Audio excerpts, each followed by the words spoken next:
যে চারটা গুণ আমি সবসময় বলে থাকি যে চারটা গুণ দিয়ে আপনারা আমার সাথে আছেন, আপনাদের মধ্যে চারটা গুণ আছে, কিন্তু তার মধ্যে এক নম্বর গুণ হচ্ছে আপনারা প্রচন্ড ধৈর্যশীল।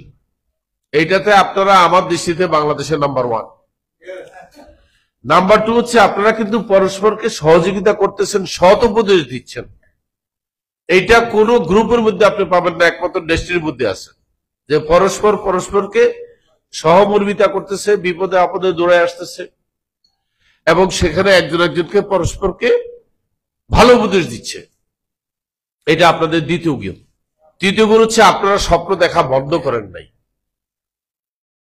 আপনারা এখনো স্বপ্ন দেখছেন, এটা অত্যন্ত একটা প্রচন্ড সুন্দর সৃজনশীল একটা গুণ, যেটা আমার দরকার। আর আপনাদের চতুর্থ গুণ হচ্ছে আপনারা সাংগঠনিকভাবে সাংঘাতিক চেইন অফ কমান্ড মেনে এই যে কোনো একটা জায়গায় ডাক দিলে চলে আসতেছেন দেখছি। এবং আপনারা অত্যন্ত আপনাদের থেকে অন্যরা শিখতে হবে যে কিভাবে একটা সংগঠন চলে, একটু দেখে আসি কিভাবে তারা চেইন অফ কমান্ড মেনটেন করে, কিভাবে তারা ডিসিপ্লিন মেনটেন করে।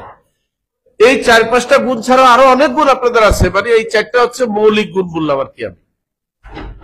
তাই আমার এখন সময় আসছে নতুন করে আপনাদের পাশে দাঁড়িয়ে যে একটা মোরাল অবলিগেশন, আমার যে দায়বদ্ধতা, সেটা আমার করা, সেই দায়বদ্ধতার থেকে আপনাদের পাশে দাঁড়ানো।